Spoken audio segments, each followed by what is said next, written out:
Final destination ब्लडलीनेस केवल एक sequel नहीं है, बल्कि यह मौत, भाग्य और पारिवारिक रहस्यों की एक नई परत को उजागर करती है। यह फिल्म फ्रेंचाइजी की जानी पहचानी थीम, मौत से बच निकलने और उसकी कीमत चुकाने को एक पारिवारिक सांप और पूर्वाभास से जोड़ती है। कहानी की शुरुआत होती है स्टेफनी कैटलीन सांटा जुआना से, जो एक साधारण कॉलेज छात्रा है, लेकिन पिछले कुछ समय से उसे लगातार एक अजीब सा सपना आ रहा है। वह खुद को 1960 के दशक में एक भयानक आग में मरते हुए देखती है।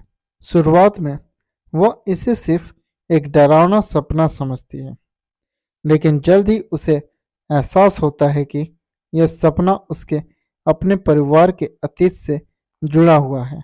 एक दिन जब स्टेफनी अपने परिवार के पुराने सामानों को देखती है तो उसे अपनी दादी एवलिन की एक पुरानी डायरी मिलती है।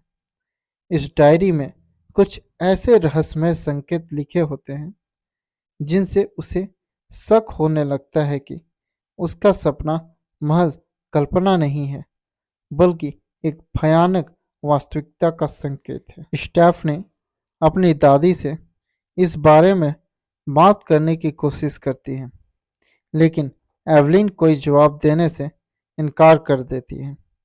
लेकिन जब स्टेफनी और उसके दोस्त खुद ही तहकीकात करने लगते हैं, तो उन्हें एक चौंकाने वाली सच्चाई पता चलती है। 1969 में एक भयानक आग लगी थी, जिसमें स्टेफनी की दादी एवलिन और उनके कुछ दोस्त जलकर मरने वाले थे। लेकिन एवलिन किसी तरह मौत से बच निकली थी। इसके बाद एक एक करके उनके बचे हुए दोस्तों की अजीब और अप्रत्याशित दुर्घटनाओं में मौत हो गई थी, बिल्कुल वैसे ही जैसे फाइनल डेस्टिनेशन फिल्मों में होता है।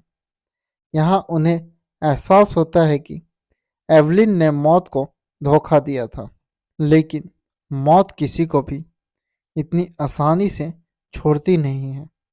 अब इतने सालों बाद मौत ने एवलिन के पूरे परिवार को अपनी सूची में डाल दिया है और यह सिलसिला स्टेफनी से शुरू होने वाला है। स्टेफनी को इस डरावनी सच्चाई का अंदाजा तब होता है जब उसके करीबी एक एक करके भयानक और दर्दनाक मौतों का शिकार होने लगते हैं। स्टेफनी का एक दोस्त अचानक एक अजीब दुर्घटना का शिकार हो जाता है।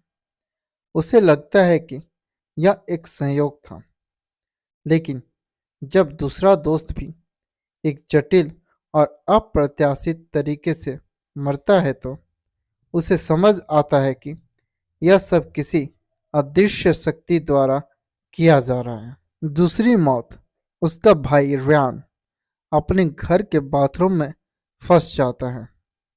जैसे ही वह बाहर निकलने की कोशिश करता है, एक हेयर ड्रायर पानी में गिर जाता है, जिससे करंट लगने से उसकी दर्दनाक मौत हो जाती है।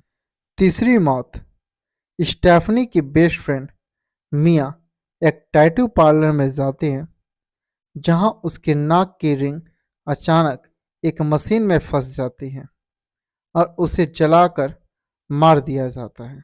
अब स्टेफनी को यकीन हो जाता है कि यह सब उसके परिवार के अतीत से जुड़ा है, लेकिन सवाल यह है कि क्या वह अपनी और अपने परिवार की जान बचा सकती है। स्टेफनी अपनी दादी एवलिन से सच्चाई उगलवाने में कामयाब हो जाती है।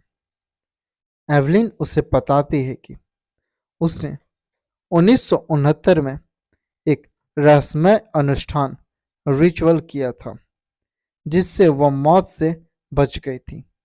लेकिन यह अनुष्ठान केवल एक पीढ़ी तक काम करता है। अब अगर स्टेफनी को खुद को और अपने परिवार को बचाना है तो उसे इस अनुष्ठान को दोबारा करना होगा। लेकिन यहाँ एक ट्विस्ट है। अनुष्ठान एक बड़ा जोखिम है। यदि या ठीक से नहीं किया गया तो यह मौत को और ज़्यादा क्रोधित कर सकता है, जिससे मरने वालों की संख्या और भी ज़्यादा बढ़ जाएगी। अब स्टेफनी के पास केवल दो विकल्प हैं।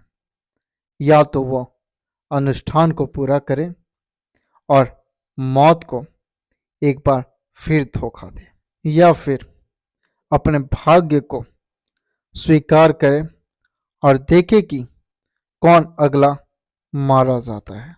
स्टेफनी और उसके कुछ दोस्त अनुष्ठान करने की कोशिश करते हैं, लेकिन यह आसान नहीं होता।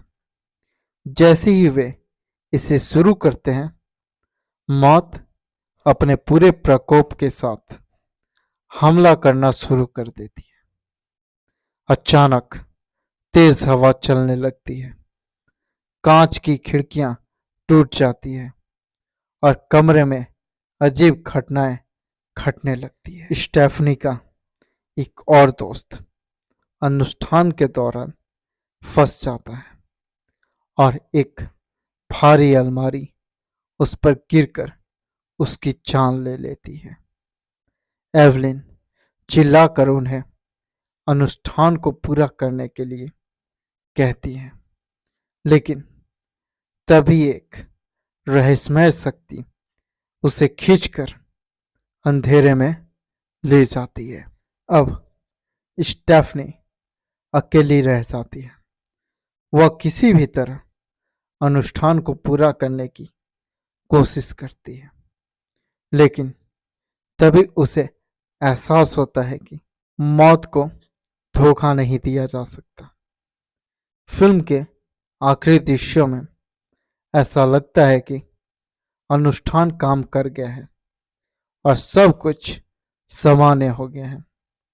स्टेफनी राहत की सांस लेती है, लेकिन फिल्म के अंतिम दृश्य में स्टेफनी को एक बस के सामने से सड़क पार करते हुए दिखाया जाता है।